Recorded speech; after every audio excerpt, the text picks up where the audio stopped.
think that was the same one.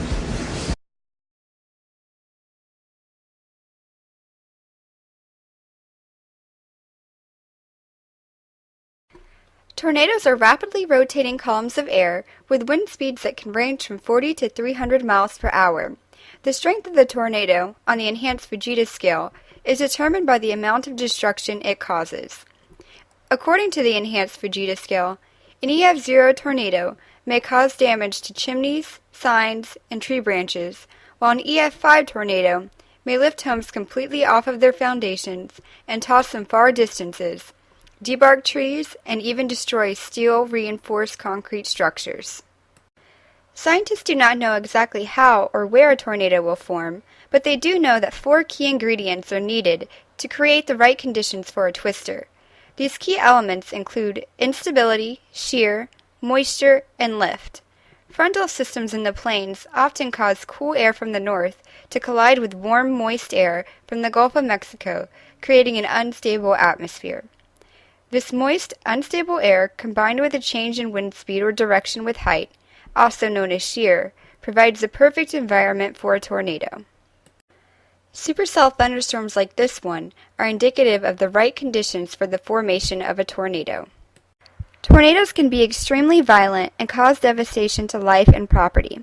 Over the years, people have developed false senses of security against the destruction of tornadoes. Myths such that it is safe to take shelter underneath the highway overpass when a tornado is approaching have cost people their lives. The misconception began in the 1990s when footage was captured of people taking shelter underneath an overpass and surviving. The National Weather Service warns that taking cover underneath an overpass is a bad idea because winds can actually be enhanced due to a tunneling effect underneath the overpass. In addition, the National Weather Service states that those taking shelter here may be more susceptible to flying debris as the area downstream of a tornado may become a debris deposition zone. Look at this vehicle, just wrangled, metal just ripped apart, cars in the middle of the highway here, and some of them on the other side of the road finally getting a chance to move, but not too far from them, there are other vehicles that have been sitting here, obviously, and thrown out from the tornado. Other modern-day misconceptions about tornadoes are that tornadoes cannot strike large cities and cannot occur in mountainous regions. St. Louis, Missouri has been struck by more tornadoes than any other major city in America. The St. Louis tornado on May 27, 1896, proved that tornadoes can, and do, hit large cities. This tornado killed 255 people and injured nearly 1,000 others. Reginald Shields, a survivor of the tornado, recalled the strength of the cyclone. For 13 minutes, this frightful speed was maintained, and the rain fell in ceaseless torrents far and into the sad and never-to-be-forgotten night. The myth that tornadoes cannot occur in mountainous regions was certainly debunked by a photo of a tornado captured by a hiker atop a 12,000 feet mountain in Sequoia National Park, California. In fact, tornadoes can occur over any terrain. The first tornado to receive the EF5 rating under the new enhanced Fujita scale struck the town of Greensburg, Kansas just before 10 p.m. on May 4, 2007. At least 95% of the town's infrastructure was completely destroyed. After the tornado, Greensburg City Council passed a resolution to rebuild the town as energy efficient and green as possible, as a symbol of resilience and hope. In this video from the U.S. Department of Energy, officials explain how they are utilizing the very force that destroyed the town to rebuild it. Where wind destroyed the town, to have wind help rebuild it. My community is different. It's sustainable. It's green. It has an opportunity unlike it had before so that we can truly thrive in the future. Greensburg can come back stronger, bigger, better than ever, and that's pretty exciting.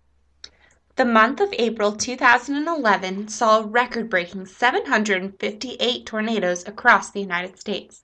According to the National Weather Service, 321 people were killed across the Southeast during the major outbreak of April 25th through the 28th. The atmosphere kind of reloaded, and now we're watching long-track tornadoes that have produced extensive damage in the town of Cullman off to my northeast, also in Hamilton and Hackleburg, which is one of the areas here in New in Marion County, which is the county I'm in. Mind you, a tornado emergency is now in effect. They're saying they're having in a hard Birmingham, time. Alabama, and we want you to take cover. Less than a month later, on May 22nd, a large, multiple vortex EF5 tornado went right through the heart of Joplin, Missouri, causing nearly $3 billion in damage and killing 160 people. You know, this being my hometown, this really affected me, and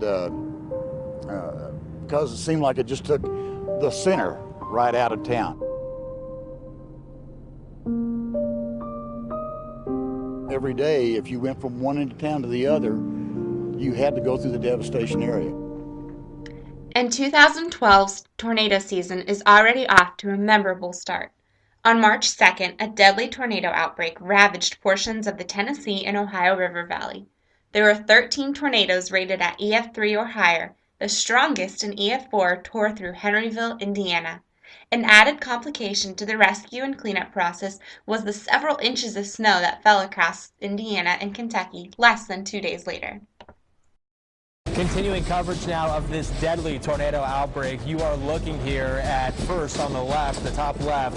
That is a tornado there from earlier today, and to the right, what those tornadoes can do. There are a number of resources available to the public that provide general safety guidelines and important information regarding tornadoes. This can be found online through the Storm Prediction Center, a branch of the National Weather Service based out of Norman, Oklahoma. The SPC will issue convective outlooks multiple days in advance that attempt to narrow down potential risk areas for a tornado outbreak.